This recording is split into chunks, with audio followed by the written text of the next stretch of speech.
Imagine this. A massive Boeing 747 is barreling down a runway, shrouded in this thick, heavy fog. It's speeding up, ready for takeoff. But then, out of the mist, this shadow just appears. It's another 747 sitting right in its path. What happened next was the single deadliest accident in the history of aviation. So let's get into it and figure out how something like this could even happen. We're going back to March 27th, 1977. The place is a small, kind of out-of-the-way airport in the Canary Islands called Tenerife. And what started as just another Sunday would end in an unthinkable tragedy, one that would completely rewrite the rules for how we fly. You've got to be asking yourself, how? I mean, this wasn't some mid-air crash or a mechanical failure thousands of feet in the sky.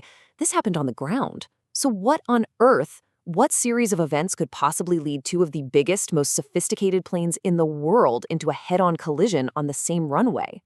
Okay, so to really understand this story, we first need to meet the two main players.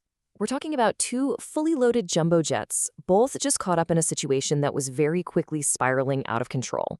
So on one side, you've got Pan Am Flight 1736. It's a charter flight coming all the way from Los Angeles, mostly filled with older folks heading out on a cruise. And on the other side, you've got KLM Flight 4805, a charter coming in from Amsterdam. Now, both were these huge Boeing 747s. But here's the most important part. They were both supposed to land at the exact same place, Las Palmas, right there in the Canary Islands. So that's the big question, right? If they were both supposed to be at Las Palmas, why weren't they? Well, the answer starts with a single, violent political act that kicked off a domino effect that ended in this catastrophe. So over at the Las Palmas airport, a local separatist group, they were fighting for independence for the Canary Islands, set off a small bomb inside the terminal. Now, the bomb itself didn't cause a ton of damage, but the threat of a second bomb was enough for authorities to shut down the entire airport. That meant every single plane headed there, including our two 747s, had to be diverted somewhere else. And the closest airport that could take them was on the neighboring island of Tenerife.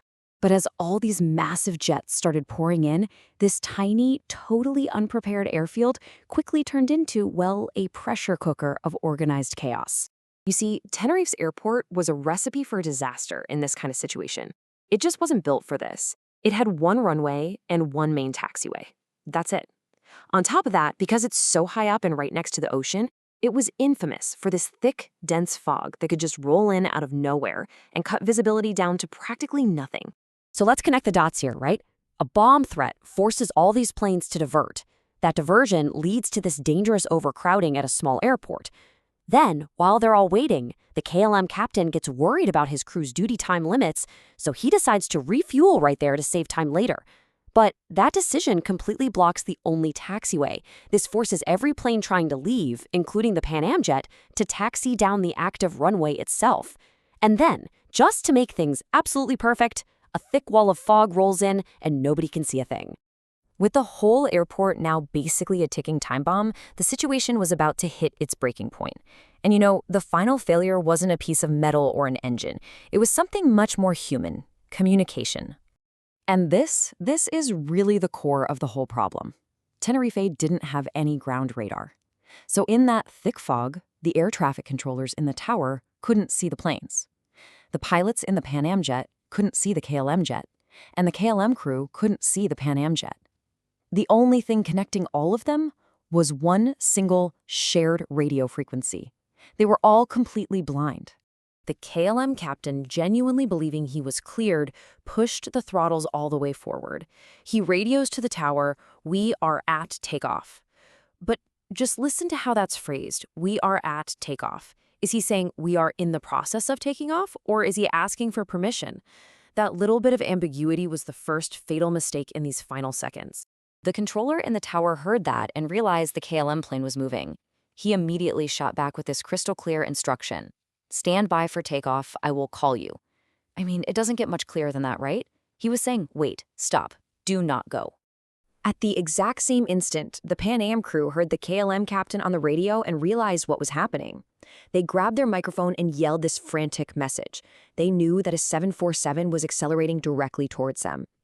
And here's the absolute heart of the tragedy. Because the tower and the Pan Am jet transmitted at the exact same time, their radio signals basically crashed into each other and canceled each other out. In the KLM cockpit, all the pilots heard was a 3-second long high-pitched squeal. That one single all-important message, the command to stand by, it was just gone. They never heard it. Even then, there was one last chance. Inside the KLM cockpit, the flight engineer actually spoke up. He asked, is he not clear, that Pan American? He was questioning if the other plane was really off the runway. But tragically, the captain, laser-focused on taking off, maybe feeling the pressure of the delays, just dismissed him. The takeoff went on, and at that point, the collision was unavoidable. The crash itself was just catastrophic, but, from the wreckage of that terrible day, the entire aviation industry would learn some incredibly hard lessons that are still saving lives every single day.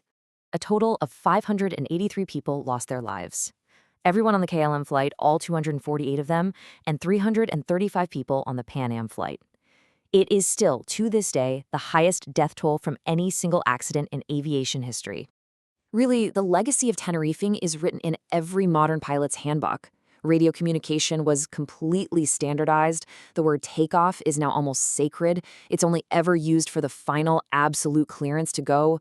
A whole new concept called Crew Resource Management, or CRM, was created, which basically empowers junior crew members to challenge a captain's decisions, and things like ground radar became mandatory to make sure controllers are never flying blind again. When you boil it all down, the real takeaway here is how a bunch of small, seemingly unrelated things, a bomb threat, a decision to get more fuel, a bit of fog, one misunderstood word, can all line up and cascade into the worst imaginable disaster. And it really leaves us with a pretty chilling question. In our incredibly complex world today, have we really truly made it impossible for a chain reaction like this to happen all over again?